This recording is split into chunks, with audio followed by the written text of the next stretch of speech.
You're listening to the Tom Green Podcast. I'm Tom Green, broadcasting from my studio in Los Angeles, and I love hummingbirds. I'm quarantined at home right now. I have lots of hummingbirds at my home. I've been feeding hummingbirds for years. I have a dream of having a hummingbird land on my finger and eat hummingbird food out of a handheld feeder and getting cool pictures of it for my Instagram page. This is a dream that I have not accomplished yet. I decided during this quarantine, since I have some time on my hands, I was going to reach out to hummingbird experts around the world, and I found Tracy Johnson. Tracy Johnson of Hummingbirds XOXO on Instagram. So I want you to go follow her and look at her pictures at Hummingbirds XOXO. And I talked to Tracy Johnson today about some tricks about how I can live my dream of actually getting cool hummingbirds to land on me and take photos and video of it for you guys to watch here on the podcast. So here's my conversation. Tracy, you have a fascination with hummingbirds. Where did this fascination start? My grandma, so I was raised in Minnesota, and my grandma had hummingbirds, and she had them coming to her feeders at her lake cabin up in northern Minnesota. And every time that one of those little birds flew up, I was fascinated because I honestly thought they were fairies. When I was little, I thought hummingbirds were fairies. I thought that is a fairy flying to the feeder when I was a little girl. And ever since then, I just loved hummingbirds. I mean, how could you not? They're like tiny flying rainbows. So I have so many hummingbirds at my home here. I'm so excited that you do. I was hoping you did. Yeah, I live in Los Angeles. I'm in the Hollywood Hills area. There's lots of hummingbirds, lots of them. And I have 2 hummingbird feeders, and I get different kinds of hummingbirds, and I get a lot of them. Sometimes I'll have 3 or 4 of them at one feeder at a time, just kind of chasing each other away, and it's really kind of very active. I know certain things. I have questions for you about what I'm doing, what I'm doing wrong, and then my ultimate goal, which we'll talk about after the basic stuff, is how do I get one to land on my finger, like on your Instagram page. Which is amazing, by the way. Hummingbirds XOXO. Tracy Johnson of Hummingbirds XOXO on Instagram. Okay, so let me ask you this. Okay, quick questions. The food that I put in the hummingbird feeder, it's a mixture of sugar and water. Should I be just using regular sugar and boiling it and then letting it cool and putting it in, or should I be buying the mix? So I always recommend that people make their own. It's simple, it's cheap, it's better for the birds. You always want to be using white table sugar. I know that it seems like it's counterintuitive because we've always been taught that organic is so much better than anything else. But in this case, sucrose is the main component in white table sugar. That's what it is, and it's the main component in actual flower nectar. So using white table sugar is what you should be doing. And it's a mixture of like 1 part of white table sugar mixed with 4 parts of water. Now, some people like to boil their water. I personally, and this is going to probably cause a hailstorm on my Instagram, I don't boil the water. I do use a 0 water filter for the water, and I filter it through that before I put it in my hummingbird feeders. But, hummingbirds only live for about 5 to 7 years. But in our backyard, we've got hummingbirds that have been around for at least 12 years. So it's not harming my hummingbirds not to boil the water because our water is fine as long as I'm running it. I mean, it's fine on its own to drink from the tap and then running it through the 0 filter. I call it good. Some hummingbird purists might call me out on this and tell me to boil the water. But I would honestly rather people fill their feeders on a constant basis with decent water than people who are like, oh, I have to boil the water. This is going to take so long. Like, I'm not even going to try. So wow, yeah. If your water is drinkable for you. That's a very good point. Yeah, because I often, delay refilling my feeder because I got to boil the water and it's going to take a long time. So then the feeder sits empty for a few days and the birds are without their food. Well, and they're making notes, Tom. They're in the bushes making notes. They're like, you know what? Remember that one time when we went 3 days without food and we were eyeballing him from outside and he was not paying attention to us? Remember that? So I wouldn't doubt it. Now, do they have other? There must be other hummingbird feeders, other natural sources of food for them around my house that they go to. Oh, for sure. In fact, most of the hummingbirds they prefer to feed from the flowers. At least in my yard, we've got a lot of different. Like they love lavender, they love Mexican sage plants, they love rock roses, and we have these flowers called torch plants, which they just absolutely love. So they would prefer to feed from the flowers. And oftentimes you'll get, at least in my yard, we get a bully every few months who ends up chasing everybody else away from the feeders. And of course, my little heart is like, oh my gosh, I'm so worried about my hummingbird friends. And then I look out and they're all just drinking the nectar from the flowers because that's what they're used to. You know, we just provide this nice service of having food right there, but they're around. Even if you forget to fill the feeder or you don't have time, they're still hanging around. They'll come back and check. They look at those feeders as flowers, and I don't know if you know this, but hummingbirds are able to judge when a flower is going to be empty. Like once the flower's nectar is gone, there's a certain amount of time that it takes for that particular flower to refill, and hummingbirds can remember every single flower in the yard and how long it takes it to refill. So they don't waste their energy flying to a flower that they know is not going to be refilled yet. Wow. So they're fascinating little creatures. I mean, so intelligent. How many species of them are there in California here? Do you know where I am? You get some good ones down there. I mean, because you're closer to Mexico and South America, you get a lot of the hummingbirds with the really great outfits. I wouldn't doubt that you've got costas, I guess is how it's pronounced. Do you see guys with purple heads at your feeder? Oh, yeah. Okay, yeah, you have them. I would love to see one of those in real life. They're just gorgeous. So you're lucky you get those. Do you see guys with pink heads at your feeder? Yeah, I do. Absolutely. Okay, so those are the Anna's hummingbirds. You probably even get some of the calliope hummingbirds. I have one male calliope who shows up in my yard, and that's unusual for this area. But he's got like fuchsia racing stripes on his face, and he's the tiniest bird in North America. Like these are the smallest of all the birds in North America. You probably have them. They're a little more elusive. They're a little more shy, so they don't come to the feeders as often. But once you start paying attention, you're going to notice all the different types that you have. So how many types are there? Gosh, I don't even know. Because there's such a wealth of hummingbirds in South America, I would have no way. I mean, we could Google it.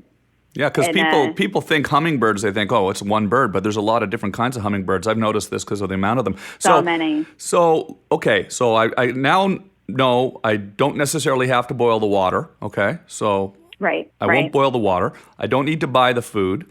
I just use sugar. You have to clean the feeder every time, though, right, with soap and water? So I wouldn't use soap and water because it leaves like a little bit of an aftertaste, and the birds don't like it.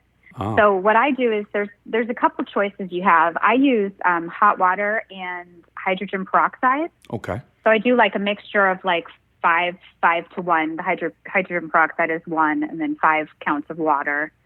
And you just want to make sure that whatever you use, so you can use either hydrogen peroxide and water or bleach and hot water, but don't mix the two because it'll make fumes and kill everybody. So yeah, gotta be careful there. You don't want wake up with a bunch of dead hummingbirds all over the lawn. No, well, and people too, because the fumes are not good for humans either. So you don't want to kill yourself. That's not the epitaph. That would be a weird way to go. Epitaph.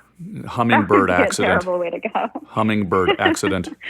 Listen, I have some. These are real questions I have that I'm just asking because I have experience with this, and I've been trying to get better at this.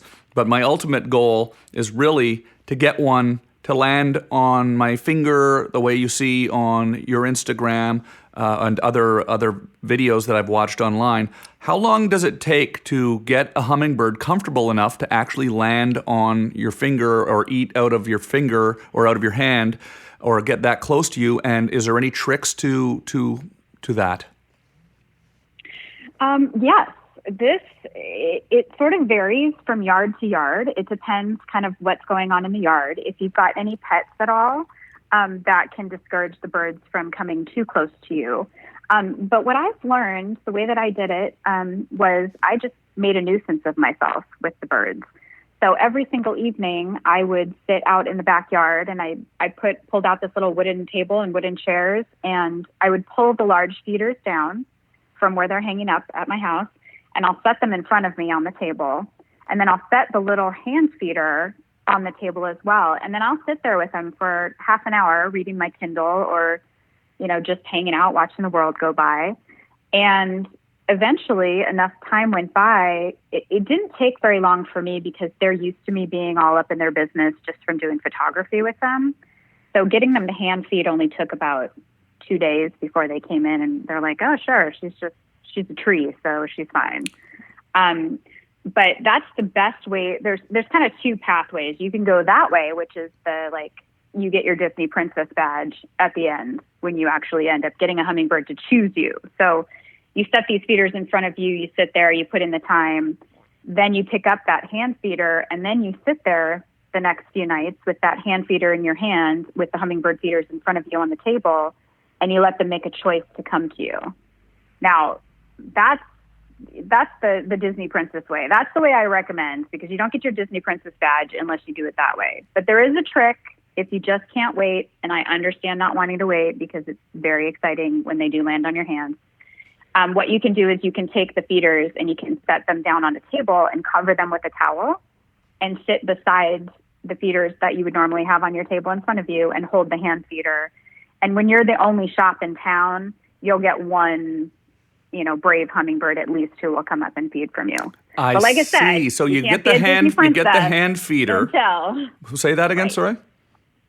So you can't be a Disney princess though until they make the choice to come to you when there's a large feeder there and a hand feeder. So yeah, I mean, my goal is really just to have them eat out of my hand. The princess thing isn't really even something that factors in. You don't need the Disney princess badge? I'm not even really thinking about that aspect of it.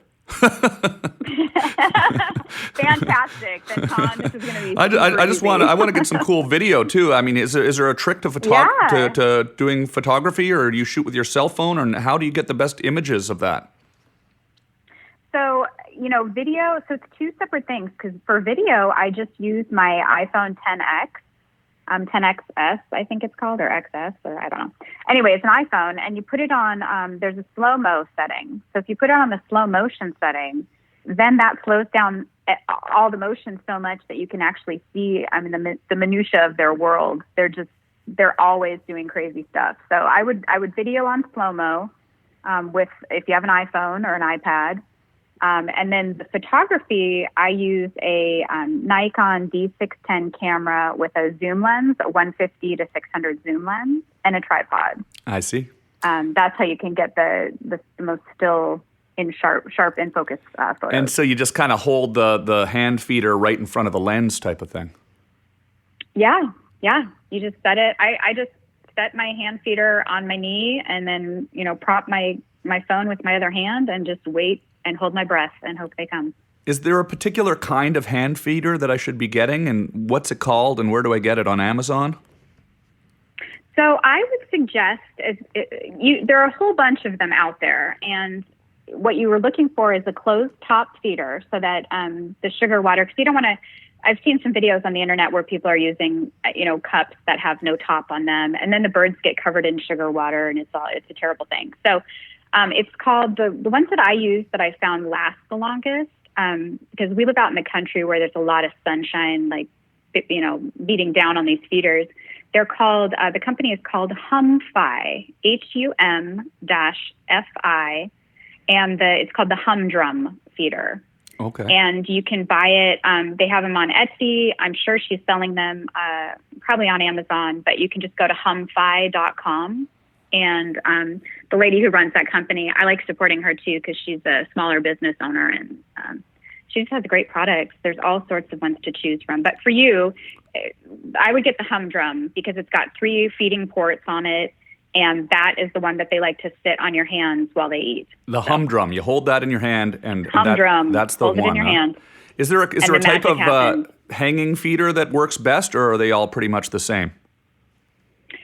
I like the big gulp hummingbird feeders because they're easy to clean, and they have like a very large port to put the food into, so you don't have to keep refilling them all the time. So I use the big gulp feeders. But those the humdrum also you can buy. There's like a little stand that she sells that suction cups to the window. Mm-hmm. So then that hand feeder is kind of always available. So if you just step outside and you're drinking your coffee on your balcony and you're near the big feeders, you can just grab that little humdrum feeder off the window and hold it out while you're drinking your coffee and see if you have any takers. Ah, nice. Very nice. Yeah, I know. You're going to have a good time. Now, do you get the sense that the hummingbirds, you said one has lived for 12 years in your yard, so that means you recognize that particular hummingbird? Yes. And how do you recognize it? It just has distinctive markings? Do they all look different and unique? You get to know them all individually? I know a lot of the hummingbirds in my yard. I don't know all of them. There are a few that have very particular markings, and so they're easy to remember. Like there's one guy whose feathers, he's got like a random wayward polka dot feather that's like low down on his neck and then no feathers in between that. And then he's got what's called the gorget, the full face and head of feathers. So his name's Apollo. And I've known him since he was a little tiny hummingbird. And he's always had that random polka dot right there. Do you get the sense that the ones that land on your hand become more familiar with you, and then you have certain ones that are more comfortable with you and others that are more hesitant? Yes, for sure. For sure. What I've noticed is that so I call them the travelers. We have certain types of hummingbirds here that are always around. So they live in my yard year round. And then the travelers come through in the spring and the fall because they're either going to their breeding grounds in South America or Mexico, or they're headed up to their summer grounds up in Canada.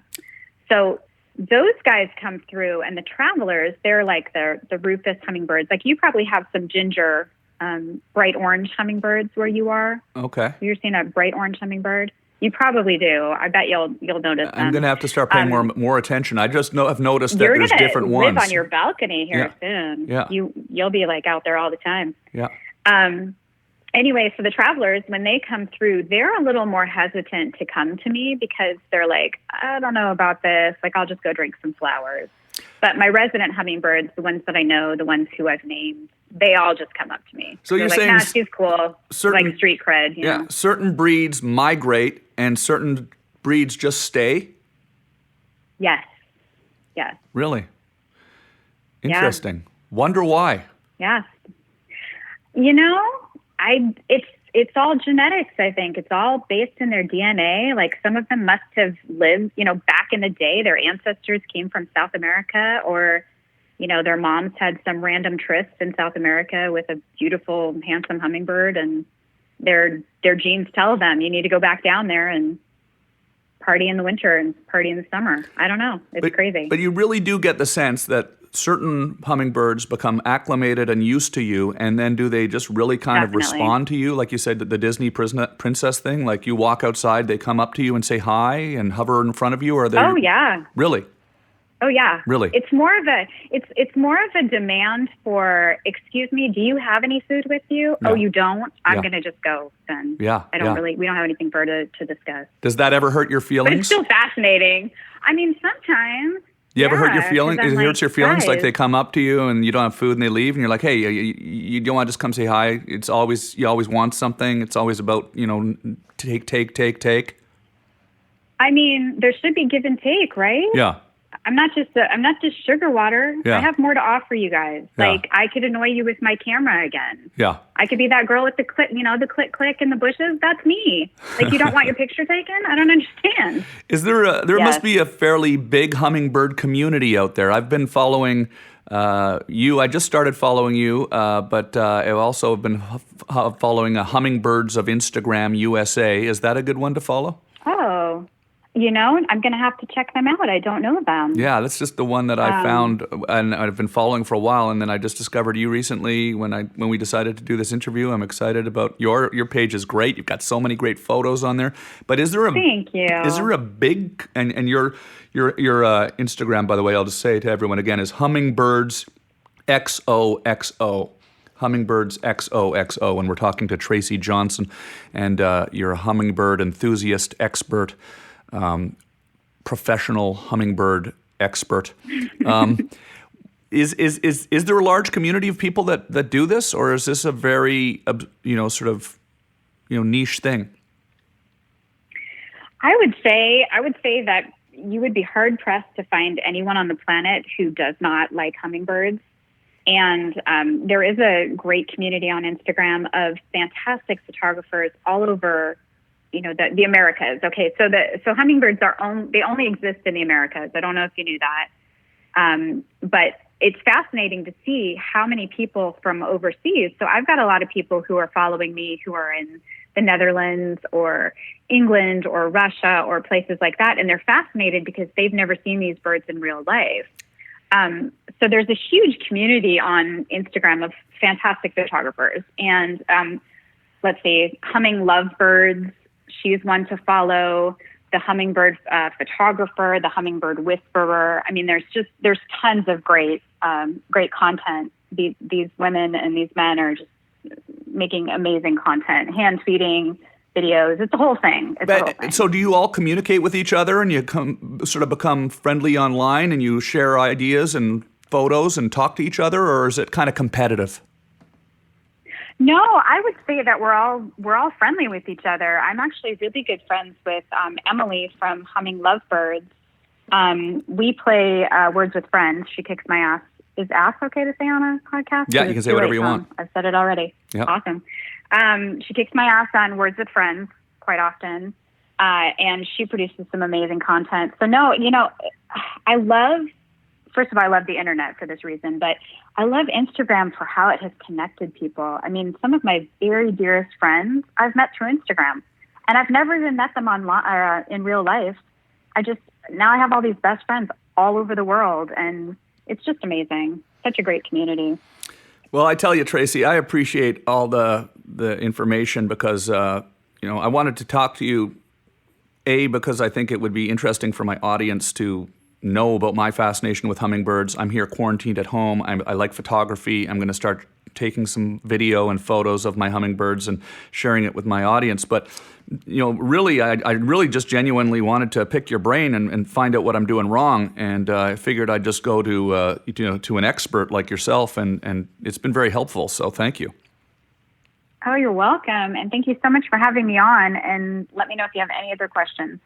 Absolutely. I also can't wait to see when this. Oh, sorry. Yeah, I'd like to follow up with you once I start making progress. I'm going to, update some of my stuff here. I've got a few hummingbird feeders that I'm going to maybe get some new ones I have being ordered online, and then I'm going to begin jumping into this. I'm home all the time now, so I'm going to have more time to devote to this to really. Try to make this happen. But I'm excited, and when I get closer to that sort of moment where it actually does land on my finger, I will maybe have more questions for you if there's something that I'm frustrated with or not able to figure out. Sounds perfect. I am so excited. This is going to be great. You're gonna be thrilled after this happens. Yeah. Thank you so much, Tracy. I appreciate it. Tracy Johnson of Hummingbirds XOXO. I'm going to tell everybody to follow you, and I appreciate it. Thanks so much. Thanks, Tom. Have a great day. So just to be completely clear, I am going to do this. Thank you, by the way, Tracy. That was a fun talk, but I'm going to do this. I'm getting the hummingbirds out now, and behind the scenes, things are happening. in the hummingbird department, okay? So I want you guys to go follow my YouTube channel, youtube.com/Tom Green. Follow me on Instagram at Tom Green. Follow me on Twitter at Tom Green Live. Follow me on Facebook. But I want you to pay some special attention to what's going on the YouTube channel right now, youtube.com/Tom Green, because I'm breaking out some really high-end cameras and getting some really cool microphones going. And I'm going to start making a lot more video there. And it's going to be stuff that is really fun to watch when you're interacting with this podcast. And very soon, there's going to be multi-camera live switching happening, video happening on this podcast. So you'll be able to watch the podcast at that place as well on YouTube, youtube.com/Tom Green. So thank you very much, everybody. I'm excited. There's a lot going on around here. I'm having fun with the podcast. I hope you are too. I can see that you're listening, and I appreciate it. It's encouraging. So let's keep having some fun around here, and I'll keep broadcasting. All right? Love you guys. Be safe. Yes, Joe is getting a large dose of one of the best medicines in the world. Yes, Joe is getting a large dose of one of the best medicines in the world.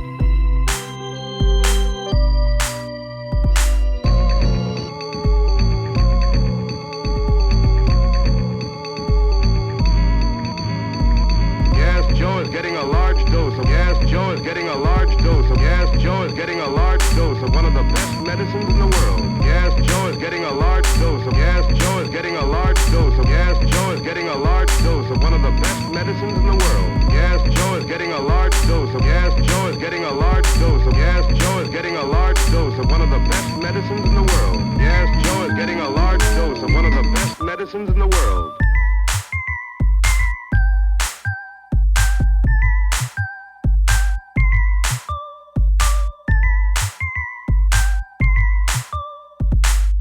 Joe is getting a large dose of one of the best medicines in the world.